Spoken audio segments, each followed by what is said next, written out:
नेताओं की आलोचना बहुत है। और मैं किसी से डरता भी नहीं हूँ। और मेरे ज़्यादा क्रेडिट तो भास्कर वालों का वो छापते हैं भाई, वो इतनी बड़ी कंपनी लेके बैठे हैं। हाँ, उसके बावजूद भी उनको तो केंद्रीय सरकार से डर लगना चाहिए, जी हाँ, लेकिन वो नहीं करते, वो छाप रहे हैं। हाँ बल्कि कई लोगों ने वहाँ शिकायत की। जी हाँ, आप उधर खड़े हो जाओ, ज़्यादा साथ में फोटो शूटिंग चालू उसकी। कई लोगों ने शिकायत की हाँ उनसे। हाँ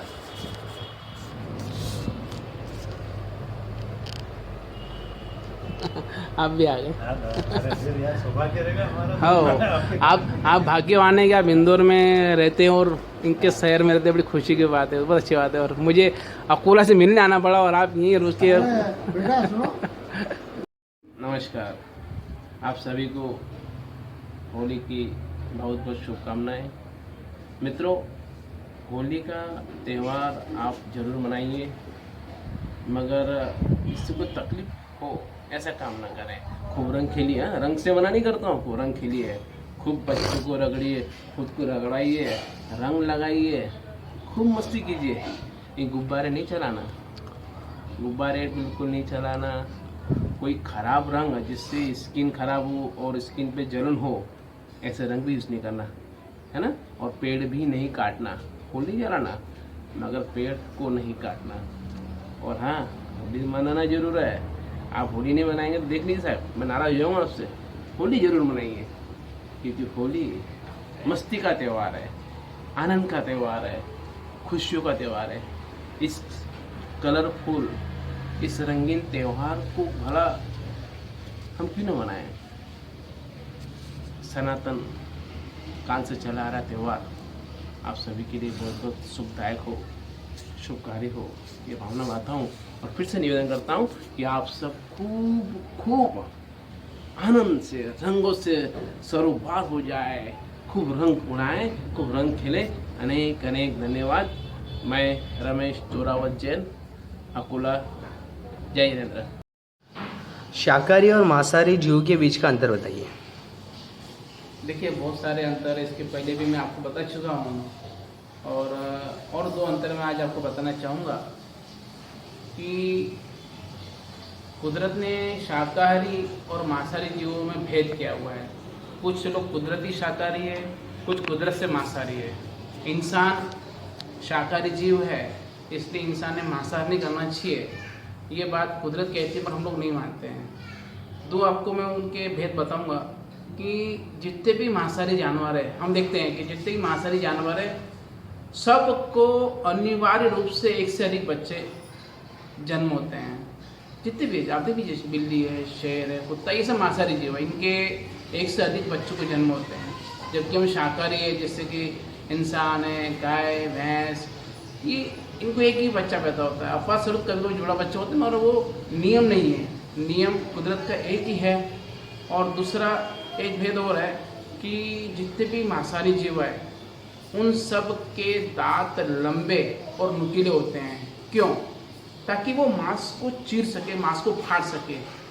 हमारे आपके दांत चौड़े होते हैं, चबाने के लिए होते हैं। मांस चबाया नहीं जाता, मांस काटा जाता है।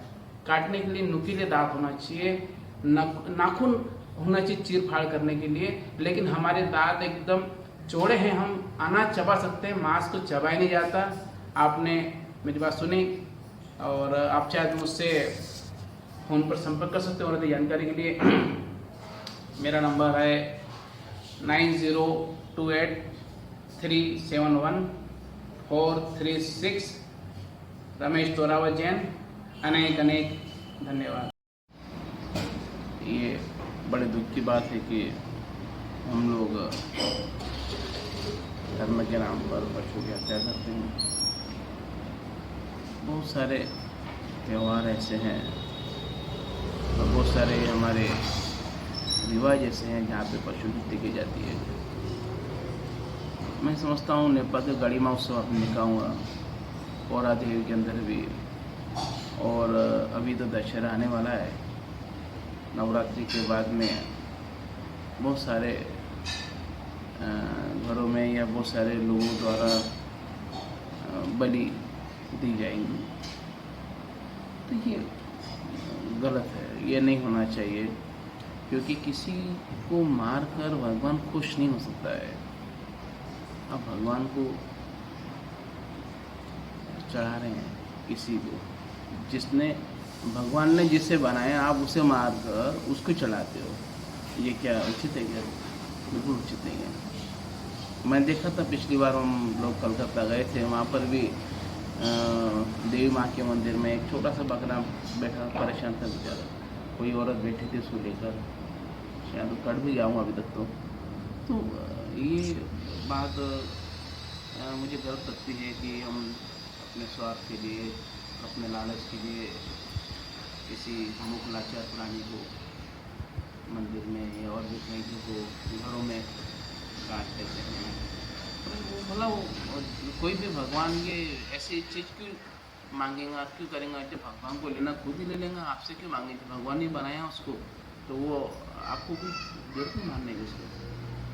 आप सही में धार्मिक आदमी हैं, आप सही में आप धार्मिक इंसान हैं, तो आपको चाहिए कि आप अपने अंदर की बुराई, लालच, लोभ, क्रोध, द्वेष, ये सब चीज़ें आप अर्पित कर दो भगवान को, उसकी बलि चढ़ाइए आप, कि वो ज़्यादा अच्छा रहेगा आपके लिए भी, इस पृथ्वी के लिए भी, और उन मुख लाचार बेबस प्राणी के लिए भी, जो कि हमारे भरोसे रहते हैं, हमारे साथ में जीते हैं, हम पे विश्वास करते हैं और हम ही उनके विश्वास को घात करते हैं।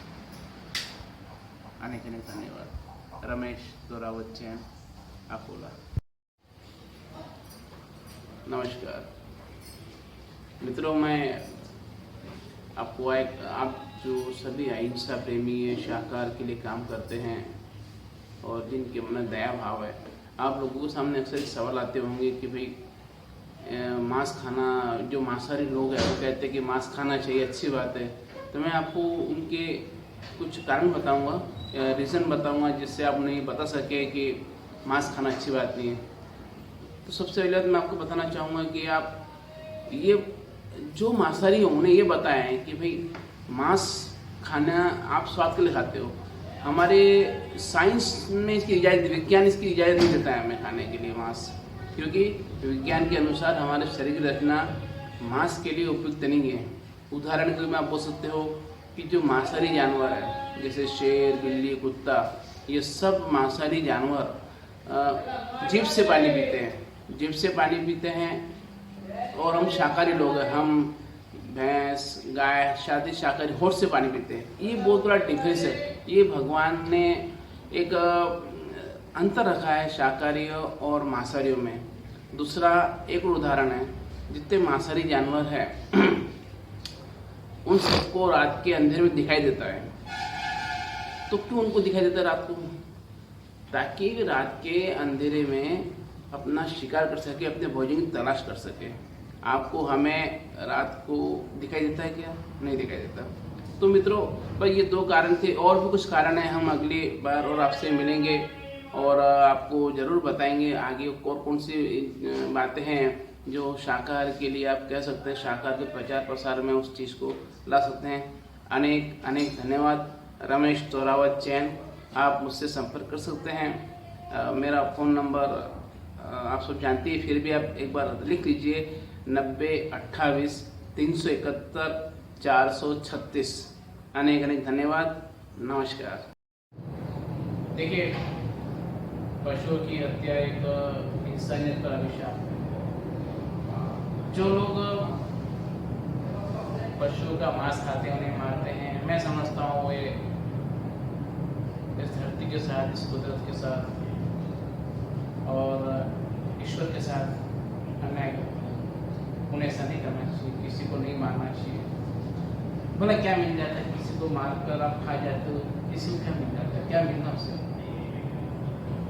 एक जलता फिरता जानवर, एक जलता फिरता लाचार पक्षी, बेबस, उसे हम अपने स्वार्थ के लिए, अपने स्वार्थ के लिए काट देते हैं, तो खून बहाते हैं और उसे पका कर खाए जाते हैं। इंसानियत है ये? मुझे नहीं पता ये इंसान आगे आपको समझता है। अनेक अनेक धन्यवाद। रमेश दोरावत जैन, अकोला। नमस्कार। नमस्कार। आप सभी लोगों से निवेदन है कि पशु रक्षा के लिए, अहिंसा के प्रसार के लिए, शाकाहार के प्रचार के लिए, भगवान बुद्ध और महावीर के सिद्धांतों के प्रतिपादन के लिए सिर्फ ऐसे लोगों को वोट दीजिए जो शुद्ध हो, सात्विक हो, कुछ अच्छी भावना जिनके मन में हो और जो पशु पे दया करते हो, जिनका आहार सात्विक हो, ऐसे लोगों को ही हमें चुन के देना चाहिए। और ऐसे लोगों के कारण ही देश का नाम दुनिया में ऊपर जाएगा। अहिंसामय विश्व कि हम जय घोष का जो नारा लगाते हैं वो इसीलिए संभव है कि हमारे यहाँ के जितने भी लीडर है, नेता है, वे सभी अहिंसा का पालन करें और शाकाहार का प्रचार करें, जीव दया करें और ऐसे लोगों को चुन के लाना हमारा दायित्व है। तो आप सही से फिर से निवेदन है, रमेश तोराव जिनका निवेदन आप लोगों से कि आप कुछ भी कीजिए, सात्विक आदमी चुन के लाइए जिसके मन दया भाव है। आप वो पार्टी मत देखिए, सिर्फ ऐसे व्यक्ति को आप वोट दीजिए जो दयावान है, जिसके मन में करुणा के भाव है और पशु के प्रति जो प्रेम रखता है, ऐसे लोगों को चुन के आप लाएंगे। मैं इससे आपसे आशा करता हूँ। अनेक अनेक धन्यवाद। रमेश तोरावत, जैन, अकोला। नमस्कार। हम सभी की इच्छा है कि सरंबर जिला बने और हम सब लोग कोशिश भी कर रहे हैं, सभी कार्यकर्ता कोशिश कर रहे हैं, मगर ये बहुत ज़रूरी है कि इस आंदोलन से आम पब्लिक जुड़े। जब तक इस आंदोलन से आम जनता नहीं जुड़ेगी, मुझे नहीं लगता कुछ होना। तो क्या करना पड़ेगा आपको? मैं आप सभी आम पब्लिक से निवेदन करता हूँ कि ये देखिए पोस्ट कार्ड, हम लोग सप्ताह में एक बार आदरणीय मुख्यमंत्री जी को पोस्ट कार्ड लिखकर मांग करेंगे कि वह सलूम्बर को जिला बनाने के लिए अपनी मंजूरी दे। इसके लिए मैंने सोच लिया है कि मैं हर हफ्ते एक पत्र लिखूंगा। ये देखिए, मैंने बहुत सारे पोस्ट कार्ड लेके आया हूँ, देख रहे हैं आप।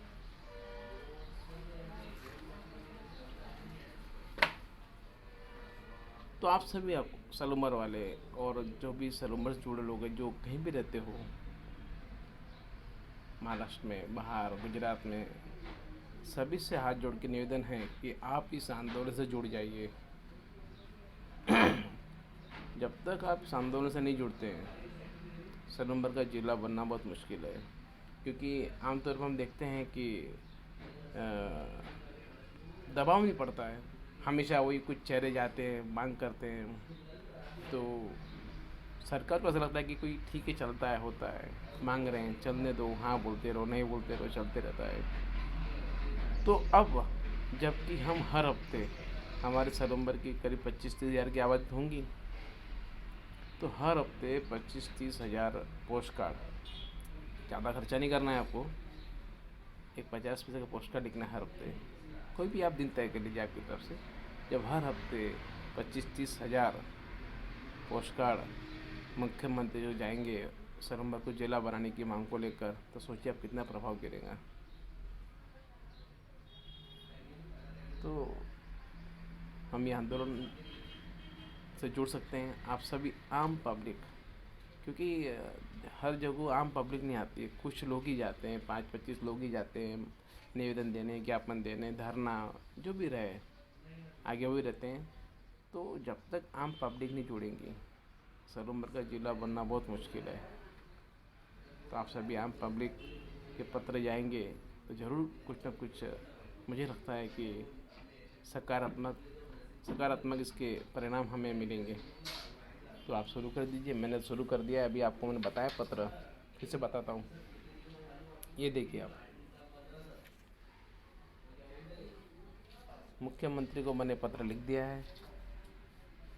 आप सभी सलूम्बर वाले से निवेदन है कि एक संकल्प ले लें कि हमें हर हफ्ते एक पोस्ट कार्ड लिखना है।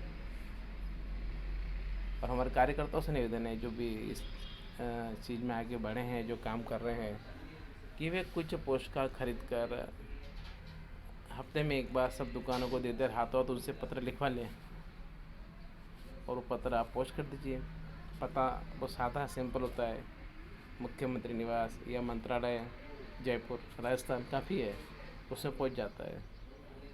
तो आप सभी से पुनः एक बार मैं विनती करूंगा कि आप इस चीज़ को गंभीरता से लें और सलूमर को ज़िला बनाना चाहते हैं तो पोस्ट कार्ड लिखो आंदोलन शुरू करें। पोस्ट कार्ड लिखो आंदोलन से मुझे लगता है कि हम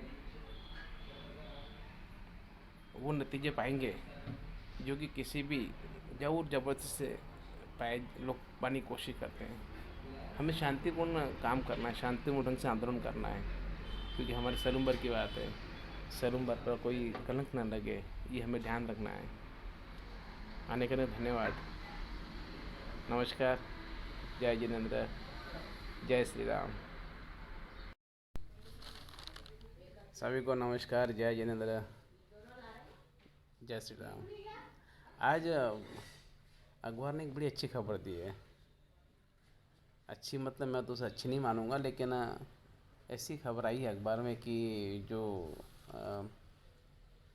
सोचने पे हमें मजबूर करती है, क्योंकि हम आमतौर पर मानते हैं कि पुरुष वर्ग जो होता है ये बहुत अधिक मुखर होता है और सब गलत काम करने में पुरुषों की ज़्यादा भागीदारी होती है।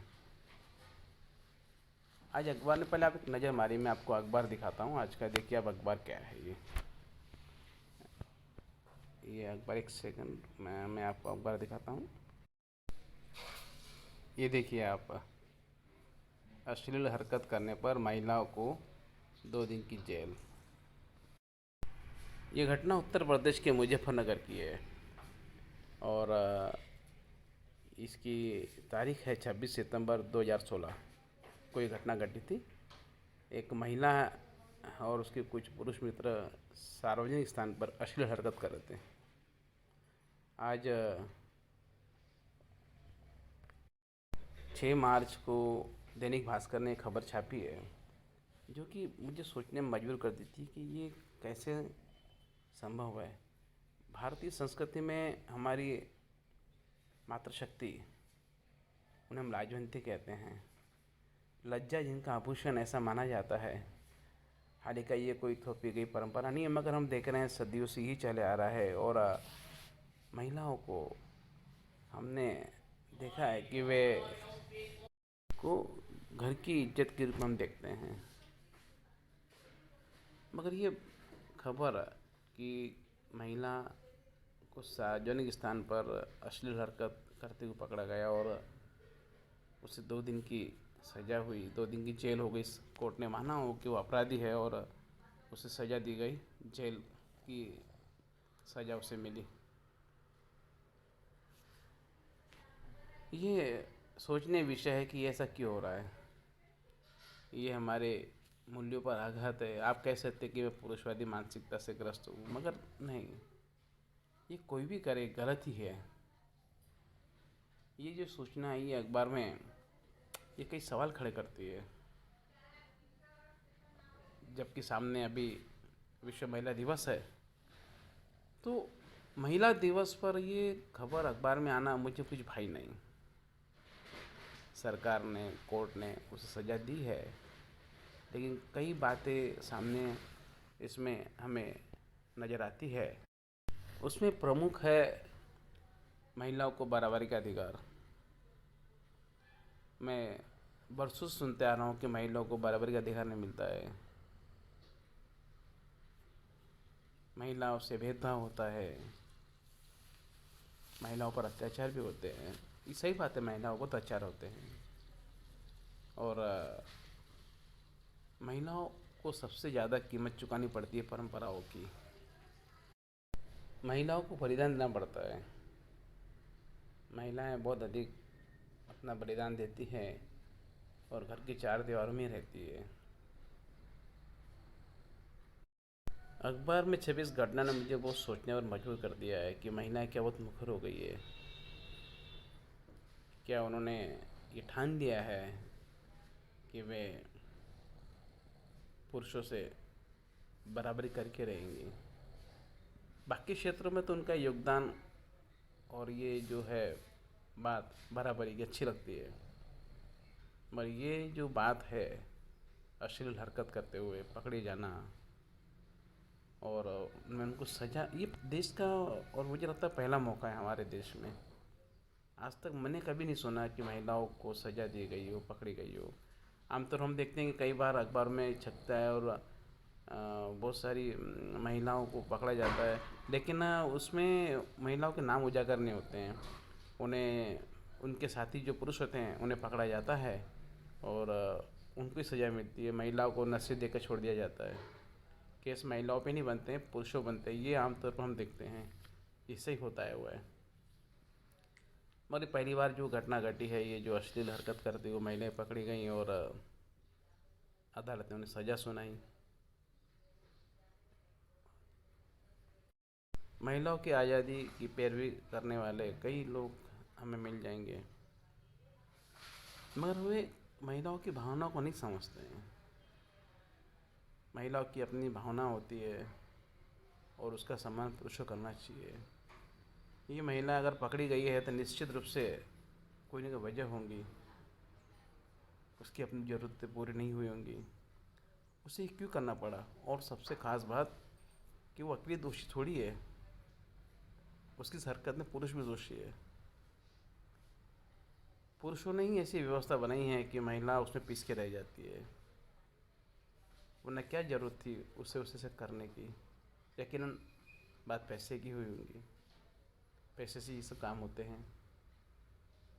जो भी हो, एक गंभीर विषय, चिंता का विषय है और हमारी महिलाओं को हम इस रूप में नहीं दे सकते। महिलाओं की अपनी भी कुछ ज़रूरतें होती है और उनकी ज़रूरतों को पूरे करने की जिम्मेदारी हम सभी की है। मुजफ्फरनगर की इस घटना ने यह प्रमाणित किया है कि महिलाएं बहुत अधिक मुखर हो रही है। उनका मुखर होना अच्छी बात है, मगर इस चीज़ में नहीं। बहुत बहुत धन्यवाद। नमस्कार। जय जिनेंद्र।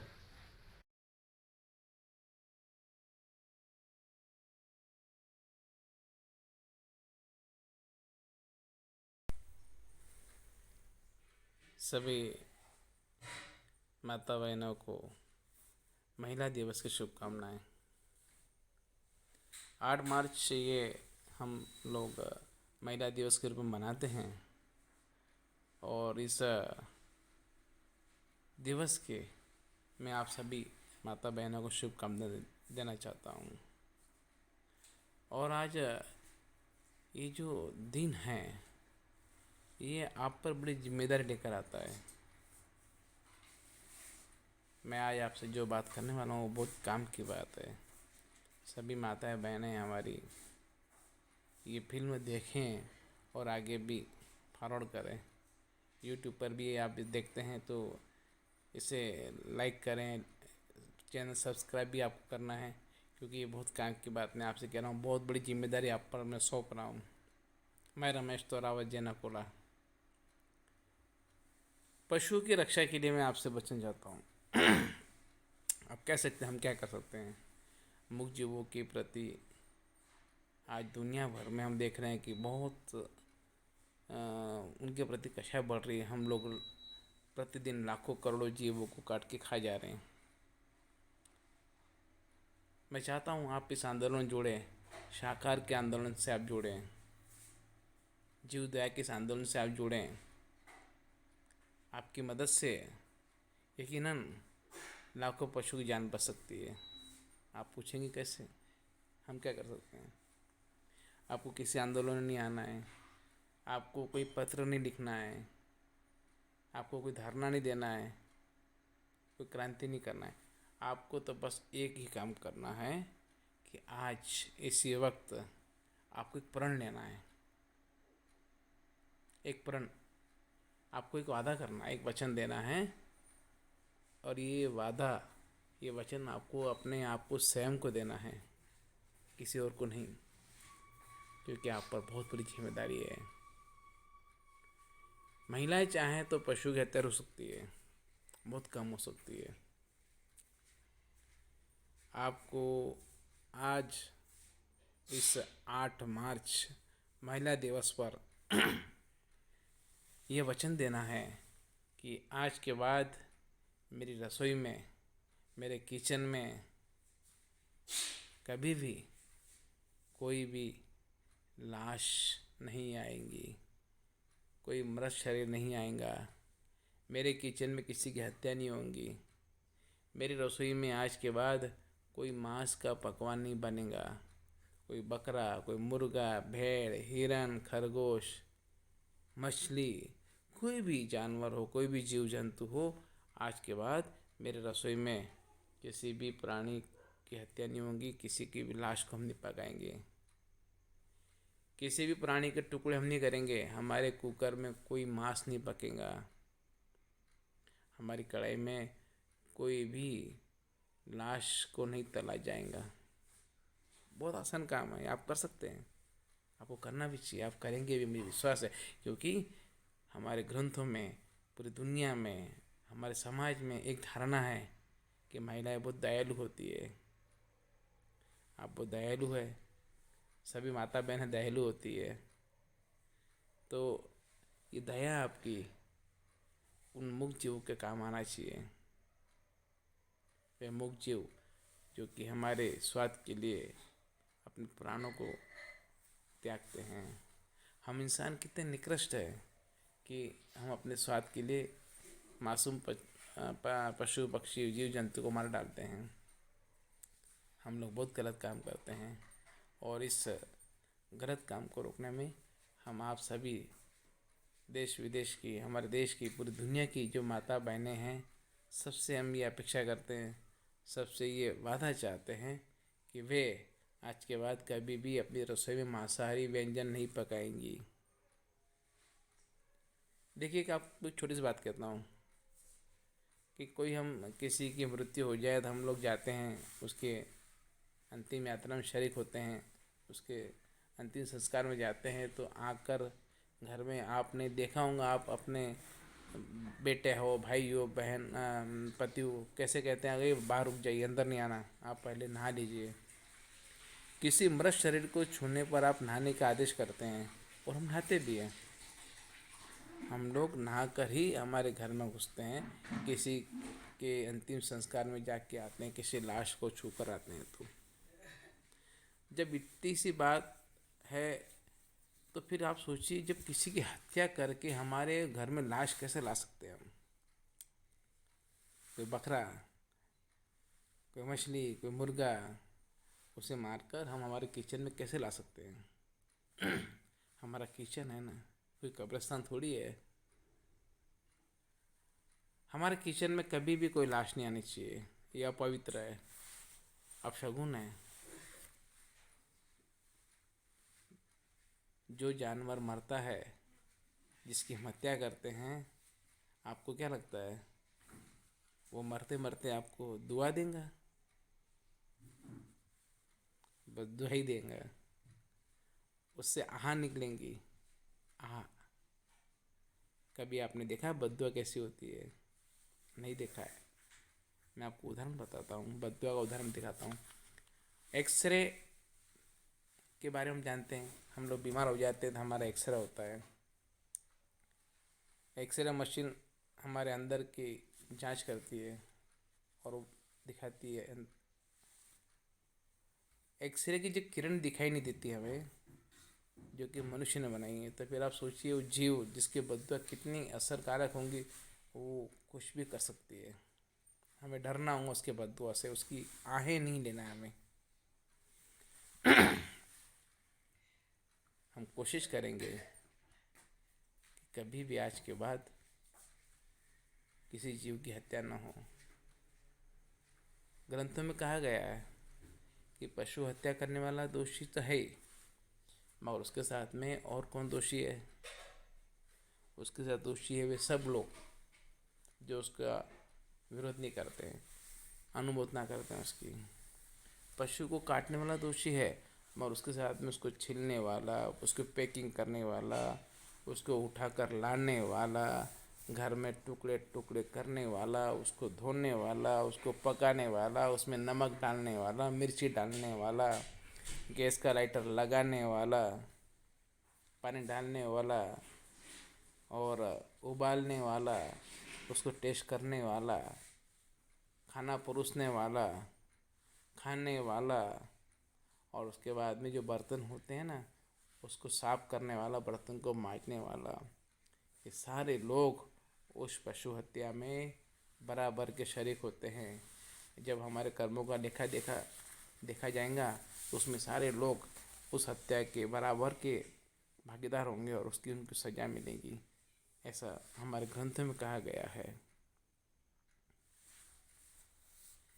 पुरुष तो थोड़े कठोर होते हैं, मगर महिलाएं बड़ी नरम हृदय होती है।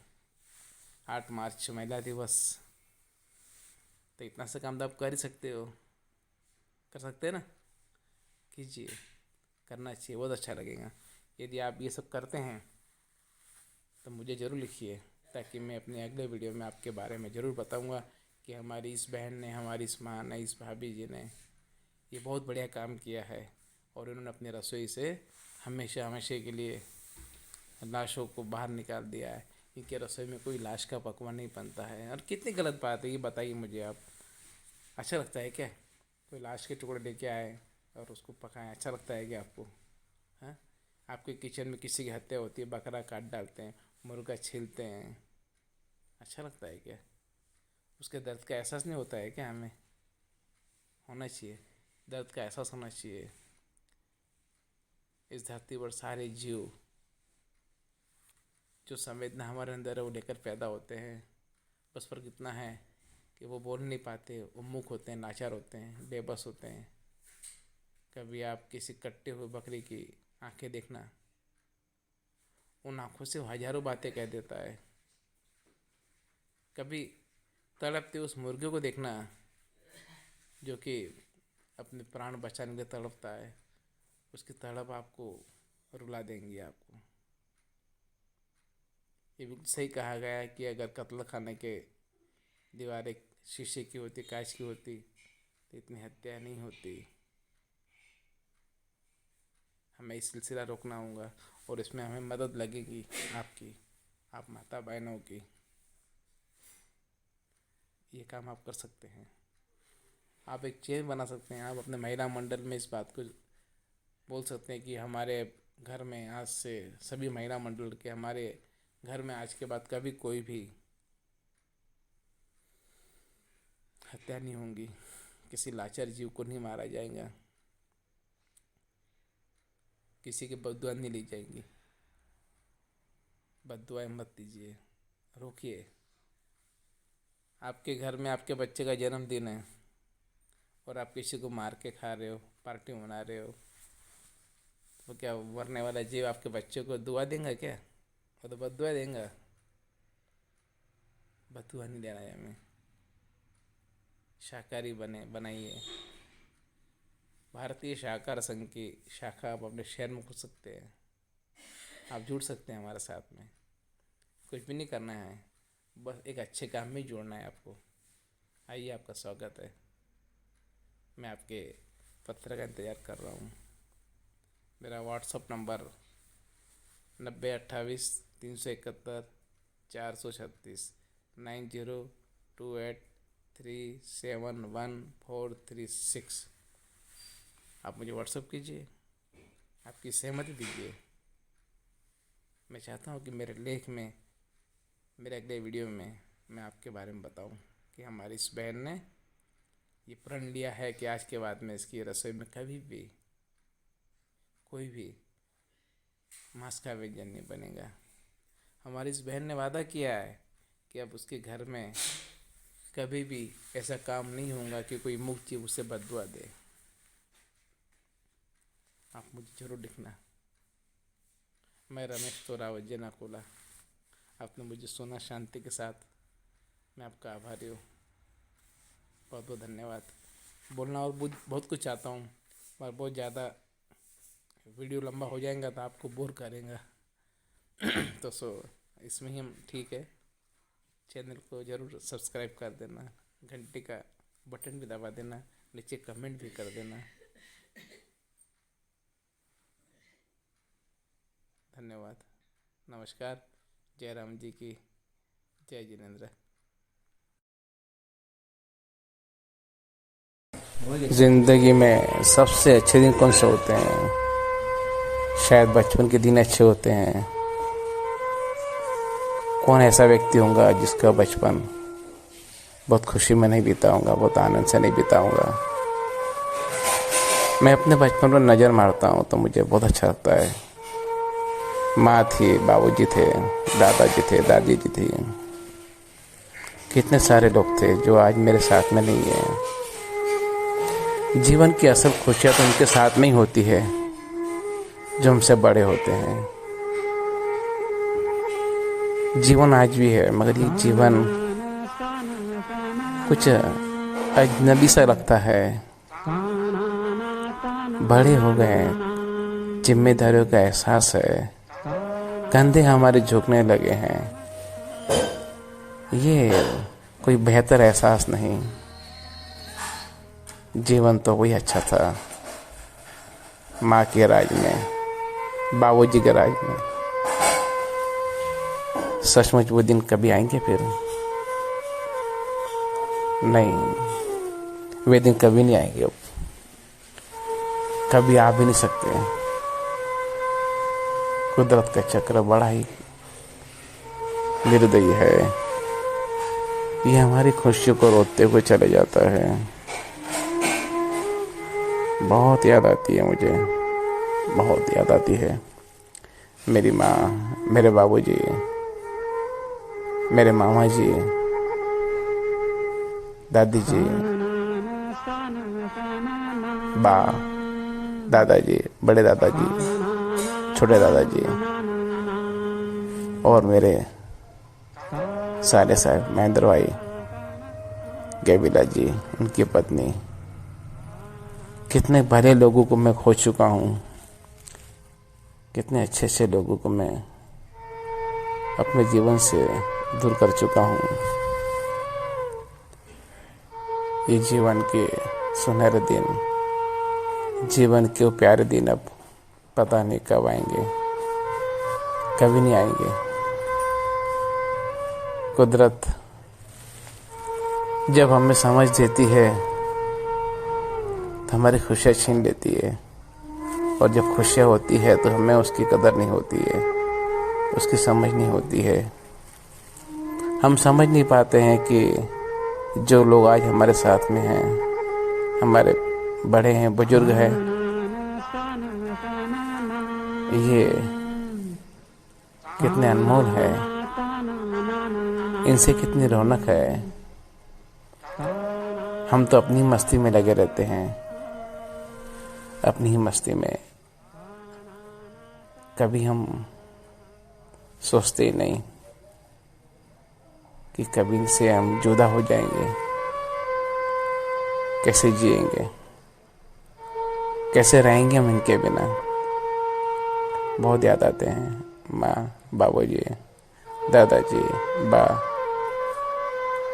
सब लोग, आप सब लोग बहुत याद आते हो। मेरी यादों में आप बसे हुए हो, हमेशा रहेंगे। मैं आपका बेटा रमेश तोरावत जैन, अकोला से आपको भुलाने की कोशिश करता हूँ, मगर भुला नहीं पाता हूँ। आप सदैव मेरे मन में बसे हैं और बसे रहेंगे। माँ और बाबूजी बहुत याद आते हैं आप। श्री महेंद्र जी, गेविला जी ढालावर, मेरे साले साहब अचानक हम सबको छोड़कर चले गए। तब जबकि उनके खेलने कूदने के दिन थे, गाने के दिन थे, वे अचानक चले गए। हम सबको रोता बिरखता छोड़कर चले गए।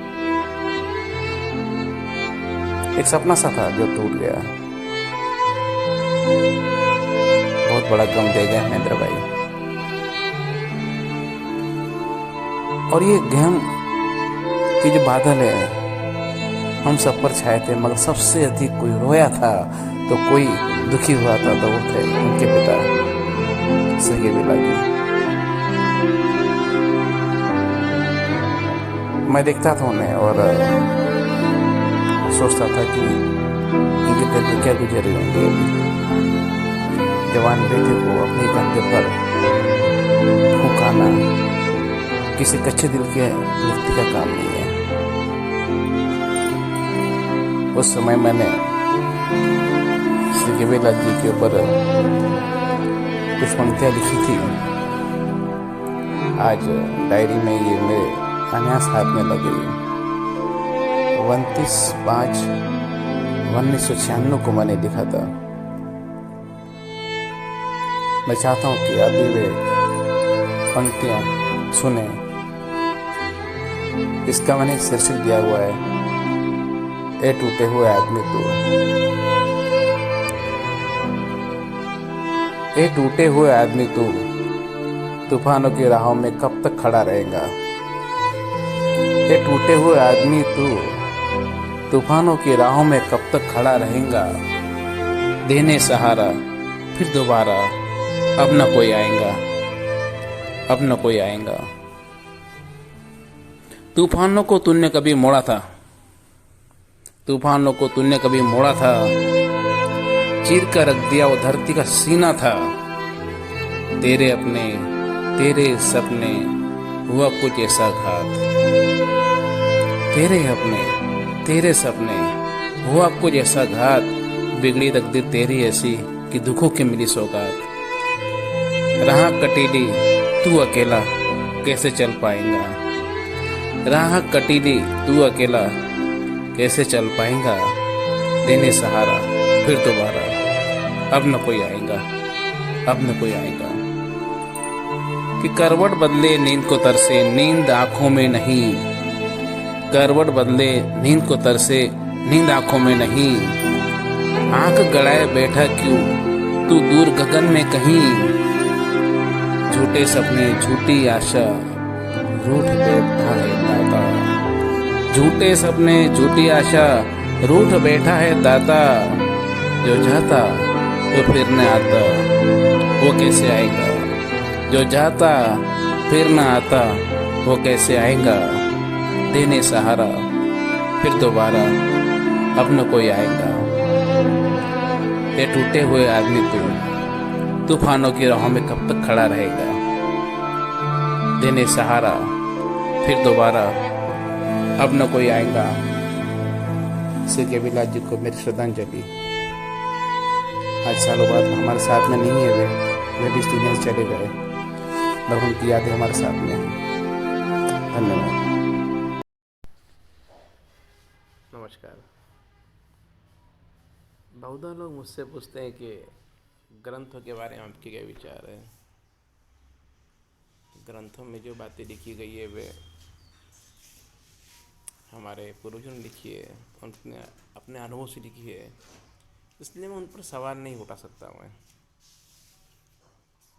मगर ये ज़रूर कहूँगा कि आप जो भी पढ़ते हैं अपने खुद की विवेक की कसौटी पर उसे कस लीजिए आप। बहुत सी बातें लिखी रहती है ग्रंथों में, लेकिन हम लोग अक्सर देखते हैं कि हम लोग पढ़ते नहीं, जो लिखा है वो मान लेते हैं। आप मानते हैं, अच्छी बात है, मगर मैं ऐसा नहीं करता हूँ। मैं जो लिखा है पहले उसे पढ़ता हूँ, फिर समझने की कोशिश करता हूँ, फिर मुझे सही लगे तो मान लेता हूँ, जो सही नहीं लगे तो नहीं मानता हूँ। ये कोई ज़रूरी नहीं कि जो लिखा हुआ वो सही होगा। धार्मिक किताबें भी तो हम इंसानों ने लिखी है। वो जिसने लिखा है वो उसने अपने अनुभव से लिखा है। ये कोई ज़रूरी नहीं कि मेरा अनुभव आपके लिए सही होगा। मैं भी लिखता हूँ, आप जानते हैं। मेरा अपना लिखा हुआ वो आपके लिए सही होगा ये बिल्कुल ज़रूरी नहीं है, क्योंकि मैंने मेरे नज़रिए से देखा है। मैंने मेरे अनुभव को भोगा है और वो मैंने लिखा है। अब मैं कहूँ कि आप ये बात मान लीजिए तो ये तो गलत हो जाएगा, क्योंकि मेरा अनुभव कुछ और हो सकता है, आपका कुछ और होगा। अगर आप लकीर के फ़कीर बनना चाहें तो मेरी बात मान लीजिए आप, मगर लकीर के फ़कीर मत बनिए। सारी दुविधा यहीं पर है, सारी तकलीफ यहीं पर है कि हम लकीर के फ़कीर बनना चाहते हैं। हम कोशिश नहीं करते हैं कि सच को जानने की, क्या सच है क्या नहीं है। हम लोग परिश्रम नहीं करना चाहते, हम लोग अपनी बुद्धि लगाना नहीं चाहते, जबकि भगवान ने हमें अपनी बुद्धि दी है। जो बात ग्रंथों में लिखी है वही अगर माननी होती तो फिर भगवान आपको बुद्धि क्यों देता, विवेक क्यों देता, सोचने समझने की ताकत क्यों देता आपको भगवान? तो दिया ना ताकत आपको भगवान ने, तो जो ताकत आपको मिली है उसका उपयोग कीजिए। जो कहा गया है वही मानना है तो मत कीजिए। तो जितने भी विवेकवान लोग हैं, बुद्धिमान लोग हैं, वो कभी ऐसा नहीं करते हैं। जो राह बनी है उस पर चलना आसान है, उस पर चलना चाहिए, मगर थोड़ा सा संभल कर चलना चाहिए, देखना चाहिए कि राह कहाँ जा रही है। जाना आपको दिल्ली है और आप औरंगाबाद पहुंच जाओ ये तो सही नहीं हो सकता ना। तो एक ही निवेदन है आप सभी मेरे, जो मुझे बहुत प्यार करते हैं और सभी मुझसे जुड़े लोग हैं, आप हज़ारों लोग आप मुझसे बात करते हैं, तो मैं आपसे ये कहूँगा कि आप जो भी किताबों में लिखा है वो पढ़िए ज़रूर, मगर बात मानने से पहले एक बार उस पर गौर तो कीजिए क्या लिखा है, कितना सही है आपके लिए। कि जो बात आज मेरे लिए सही है वो आपके लिए सही नहीं हो सकती। ठंडे प्रदेश में रहने वाले लोग मांस खाते हैं, उनके लिए सही है, हालांकि ये गलत है, मैं इसको समर्थन नहीं करता हूँ, मगर जहाँ वो रहते हैं वो लोग मांस खाते हैं। मगर एक गर्म प्रदेश में रहने वाला व्यक्ति मांस खाएगा तो गलत हो जाएगा उसके लिए। तो बात है, एक बहुत बड़ा सिद्धांत हमारे पास में है अनेकांतवाद का। जैन धर्म की बहुत बड़ी देन है। अब ये मत समझ लेना है कि मैं जैन हूँ इसलिए उसकी तारीफ़ कर रहा हूँ, मगर बहुत अच्छी बात है, आप भी इस बात को तोल सकते हैं अपनी कसौटी पर कि जैन धर्म का अनेकांतवाद का सिद्धांत क्या है। ये सिद्धांत है जो आप कह रहे हो भी सही है, जो मैं कह रहा हूँ वो भी सही है। मेरे मुर्गे की एक टांग वाली बात यहाँ पर नहीं है। मतलब अभी मैं आपको उदाहरण तक बताऊँगा। मान लीजिए अभी आप भारत में हैं और आप किसी दूसरे देश में फ़ोन लगाते हैं, अमेरिका में फ़ोन लगाते हैं। अब कोई आपके मित्र है, कोई भाई है, कितनी बजी, तो आप कहेंगे भाई हमारे लिए इतने बजे अभी यहाँ दिन है, वो कहेंगे नहीं रात है। आप भी सही हो, वो भी सही है, लेकिन आप मुझसे उलझ जाएंगे, नहीं नहीं तो झूठ बोलता है, अभी तो दिन ही है, या वो उलझ जाए आपसे कि भाई नहीं नहीं रात ही है अभी तो ये कैसे संभव है? तो अनेकात्मक का सिद्धांत को लेकर चलिए, सारी दुविधाओं ख़त्म कर देंगे। पढ़िए ज़रूर, मगर उस पर मनन भी कीजिए, गौर कीजिए क्या लिखा है ना।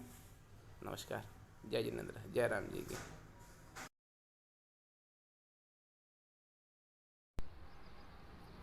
जय जिनेंद्र, नमस्कार। सुबह की पहली किरणें बहुत सुकून देती है, मगर कभी हम सोचते हैं कि इन किरणों के साथ, सुबह के इन उजालों के साथ कितने ही मुक्त जीवों को मार दिया जाता है, उनके जीवन में अंधेरा कर दिया जाता है। हमारे स्वार्थ के लिए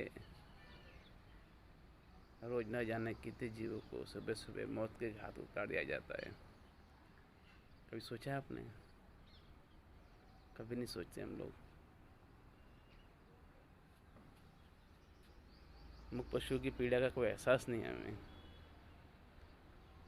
हमने बस खाना जाना है, खा जाते हैं।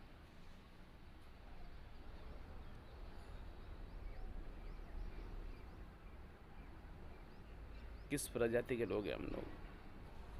क्या है हम लोग की? कभी मुक्त पशु की पीड़ा को जान नहीं पाते, कभी समझ नहीं पाए हम लोग कि उनके अंदर ही प्राण है, उनमें भी जीव है, उनको भी जीने की लालसा है। कभी हम समझ नहीं सके। हमें तो बस स्वाद से मतलब है, खा जाते हैं उन्हें। उनके विश्वास को तोड़ डालते हैं, हमारे भरोसे रहते हैं और हम उन्हें मार के खा जाते हैं।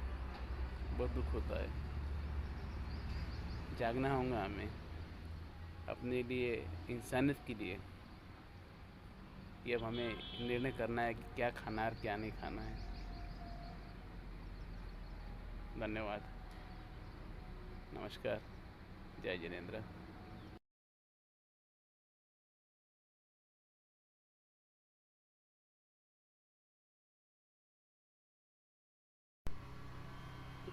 नमस्कार। कल जो घटनाक्रम घटा, हमने देखा कि हमारे देश की राजधानी में किसानों की आड़ में कुछ लोग घुस आए और उन्होंने जो किया वो बहुत अच्छा नहीं किया। इन लोगों को सबक सिखाना चाहिए, क्योंकि इन लोगों ने कोई कसर बाकी नहीं रखी देश को नीचा दिखाने की। इन्होंने हमारे तिरंगे को नीचे फेंका, लाल किले पे चढ़ाई कर दी, महिला पुलिस कर्मियों से मारपीट की, पुलिस वालों को मारा, सरकारी संपत्ति को नुकसान पहुंचाया। इन्होंने बहुत गलत किया। ये समय इनसे बात करने का नहीं है, इन्हें सबक सिखाना पड़ेगा। ये समय इन्हें सजा देने का है। कोई रहम नहीं करना चाहिए इनके ऊपर। इन पर देशद्रोह की धारा लगाना चाहिए और इन्हें खूब कड़ी से कड़ी सजा देना चाहिए, क्योंकि इन्होंने विश्वास को तोड़ा। इन्होंने कहा था कि हम शांतिपूर्ण आंदोलन करेंगे। इन्होंने हमारे विश्वास को तोड़ा है। इन्होंने उस वादे को नहीं निभाया जो इन्होंने कहा था कि हम कि बहुत अमन चैन के साथ इस रैली निकालेंगे। इनकी कोशिश जो थी वो देश को नीचे दिखाने की थी और ये इसमें कामयाब रहे। हम सभी ये मांग करते हैं और सभी ने करना भी चाहिए। प्रधानमंत्री जी से भी निवेदन करते हैं कि ये लातों के भूत है, बातों से नहीं मानने वाले। इन्हें बिल्कुल जो भाषा समझते हैं उसी में इनका जवाब देना चाहिए। कल की जो हरकतें थी, अगर इन्हें हम छूट देते हैं तो कल ये और कुछ भी बड़ा कर सकते हैं। किसान आंदोलन की आड़ में ऐसी घटिया हरकत करना एक गलत बात है, नहीं करना चाहिए, मगर इन्होंने किया। इसकी ये बहुत निंदनीय कार्य किया और सभी लोगों को फर्ज है इसका विरोध करें। और हम सब ये मांग भी करते हैं कि इस पर कड़ी से कड़ी कार्रवाई होनी चाहिए। धन्यवाद, जय जिनेंद्र, नमस्कार।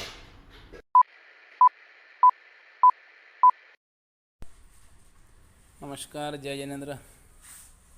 आप सभी को नए साल की बहुत बहुत शुभकामनाएं। नया साल आपका खूब सुखमय हो, खूब आनंददायक हो और आप फिर संकल्प धारण करें कि हमें मूक पशुओं के लिए काम करना है। जियो और जीने दो के सिद्धांत को, भगवान महावीर का सिद्धांत, भगवान बुद्ध का सिद्धांत, भगवान श्री राम का सिद्धांत, जियो और जीने दो, इस सिद्धांत को जन जन तक पहुँचाना है। मैं विश्वास करता हूँ आप पर, मुझे यकीन है आप सभी पर कि आप सबके मन में खूब दया भावना बढ़ेंगी और आप मुख पशुओं की रक्षा के लिए आवाज़ उठाएंगे और उनके प्राण बचाने में अपना योगदान देंगे।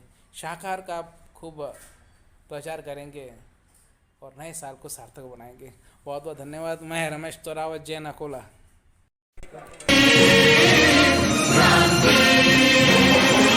कसम हमें है इस धरती की, कसम हमें है इस धरती की, अपने लहू से लिख जाएंगे क्रांति,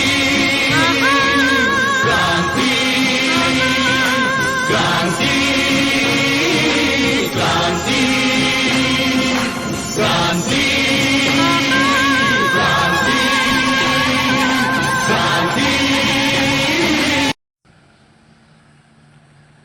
सभी को नमस्कार, जय जिनेंद्र। मैं रमेश तोरावत, जैन अकोला। मेरे मन में एक बात आई अभी कि मैंने कल देखा था, बाज़ार में जा रहा था तो किसी व्यक्ति का एक सज्जन मनुष्य मुझे लग रहे थे वो, तो उनका गलती से भीड़ के कारण किसी महिला को हाथ लग गया। तो वो हाथ लगने के बाद में हम तो जानते हैं पब्लिक कैसी होती है, उस व्यक्ति की काफ़ी पिटाई हो गई। हालांकि उनका भाव नहीं था ऐसा, कि मैं जानता हूँ कि वो सज्जन, शक्ल भी बताती है कई बार आदमी कैसे होते हैं, लेकिन वो थोड़े उम्र दराज थे और गलती से उनका हाथ लगा और वो महिला को उसने बुरा माना और पब्लिक ने प्रसाद दिया उन्हें। तो ये सोचने की बात नहीं, मेरे मन में ख्याल आया कि महिलाओं को छूना गलत माना जाता है उनकी इजाज़त के बिना, और हम किसी महिला के निजी अंगों को छू लेते हैं तो खूब तमाशा हो जाता है, बहुत गलत हो जाता है। तो मगर मेरी समझ भी नहीं आई कि हम ये बात सिर्फ हम अपने लिए क्यों करते हैं। हम रोज़ प्रतिदिन आप देखते हैं ना, गाय और भैंस इनकी निजी अंग को छूते हैं, दूध निकालते हैं, उनके प्राइवेट पार्ट है, उनके निजी अंग है, उसको रोज़ छूते हैं, आप दबाते हैं, दूध निकालते हैं, उसकी कोई भावना नहीं होती है। तो मेरा ये सवाल है आज का कि क्या ये उचित है क्या किसी जानवर के, किसी मुक्त जानवर के प्राइवेट पार्ट को उसकी इच्छा के बिना छूना उचित है क्या? सुबह शाम हम लोग दूध निकालते हैं, तो ये क्या आपको सही लगता है क्या? मेरी बात का जरूर जवाब दीजिए। अगर किसी महिला का हमारे साथ में, जो हमारी सहचारी है, महिला वर्ग, मातृशक्ति, उसको भी हाथ लग जाता है तो हमारी दुनिया हो जाती है, मगर किसी जीव जंतु को और गाय भैंस को जैसे रात दिन हम लोग छूते हैं, उसकी इच्छा के बिना उसके प्राइवेट पार्ट को हाथ लगाते हैं, तो क्या ये सही है, गलत है? जैसे भी मुझे आपकी प्रतिक्रिया का इंतजार रहेंगे, आप मुझे बताइए कि कहीं मैं गलत नहीं जा रहा हूँ। आने के लिए धन्यवाद। मैं रमेश तोरावत, जैन, अकोला। नमस्ते। शाकाहारी और मांसाहारी जीव के बीच का अंतर बताइए। देखिए, बहुत सारे अंतर इसके पहले भी मैं आपको बता चुका हूँ, और दो अंतर मैं आज आपको बताना चाहूँगा कि कुदरत ने शाकाहारी और मांसाहारी जीवों में भेद किया हुआ है। कुछ लोग कुदरती शाकाहारी है, कुछ कुदरत से मांसाहारी है। इंसान शाकाहारी जीव है, इसलिए इंसान ने मांसाहार नहीं करना चाहिए, ये बात कुदरत कहती है, पर हम लोग नहीं मानते हैं। दो आपको मैं उनके भेद बताऊंगा कि जितने भी मांसाहारी जानवर है, हम देखते हैं कि जितने भी मांसाहारी जानवर है, सबको अनिवार्य रूप से एक से अधिक बच्चे जन्म होते हैं। जितने भी आप देखिए, जैसे बिल्ली है, शेर है, कुत्ता, ये सब मांसाहारी जीव है, इनके एक से अधिक बच्चों को जन्म होते हैं। जबकि हम शाकाहारी है, जैसे कि इंसान है, गाय, भैंस, ये इनको एक ही बच्चा पैदा होता है। अपवाद स्वरूप कभी जुड़ा बच्चा होता है, और वो नियम नहीं है, नियम कुदरत का एक ही है। और दूसरा एक भेद और है कि जितने भी मांसाहारी जीव है, उन सब के दांत लंबे और नुकीले होते हैं। क्यों? ताकि वो मांस को चीर सके, मांस को फाड़ सके। हमारे आपके दांत चौड़े होते हैं, चबाने के लिए होते हैं, मांस चबाया नहीं जाता, मांस काटा जाता है। काटने के लिए नुकीले दांत होना चाहिए, नाखून होना चाहिए चीर फाड़ करने के लिए, लेकिन हमारे दांत एकदम चौड़े हैं, हम अनाज चबा सकते हैं, मांस तो चबाया नहीं जाता। आपने मेरी बात सुनी, और आप चाहे मुझसे फ़ोन पर संपर्क कर सकते हो और जानकारी के लिए। मेरा नंबर है 9028371436। रमेश तोरावत, जैन। अनेक अनेक धन्यवाद। कत्ल खानों के बारे में आपकी क्या राय है? देखिए, कत्ल खाने हमारी भारतीय संस्कृति पर बहुत बड़ा अभिशाप है। कत्ल खाने इंसानियत के मुंह पर एक तमाचा है, बेजुबान प्राणियों के प्रति इंसानों का विश्वासघात का प्रतिबिंब आईना है। कत्ल खाने इस धरती पर होना ही नहीं चाहिए। क्या होता है कत्ल खाने? ऐसा कोई कत्ल खाना क्यों होना चाहिए इस दुनिया में? किसी को मारने की जगह हम भला किसी क्यों मार सकते हैं, और क्यों मारे? कुदरत ने हम सबको जीने का अधिकार दिया हुआ है, तो हम किसी मुक्त लाचार प्राणी को क्यों मारे, और उससे मारने के लिए किसी विशेष जगह का निर्माण क्यों करें? कत्ल खाने अपने आप बहुत ही गंदा शब्द लगता है मुझे, कत्ल खाने। ये नाम सुनकर ही ऐसा लगता है कि किसी नरक के दृश्य का आभास होता है। नरक, नरक भी इससे बदतर क्या होगा कत्ल खानों से। देखिए, मैं इस बात के लिए मैंने पढ़ा था और आज मैं उस बात को दोहराना चाहूंगा कि कत्ल खाने की दीवारें अगर शीशों की होती, आईने की होती ना, तो मुझे नहीं लगता कि कोई व्यक्ति मांस खाता। किसी की हत्या होते हुए देखना एक आम इंसान के बस की बात नहीं है। तो कत्ल खाने भारतीय संस्कृति में अभिशाप है। कत्ल खाने हमारी इंसानियत को ललकारते हुए वो पहलू है जो कि कभी भी स्वागत योग्य नहीं है। इस धरती पर कत्ल खाने का विरोध होना चाहिए। आप और हम सभी लोग किसी भी तरह से इनका विरोध करें, ये मैं भावना मानता हूँ। अनेक अनेक धन्यवाद। रमेश तोरावत जैन, नमस्कार। रमेश तोरावत जैन, अकोला से।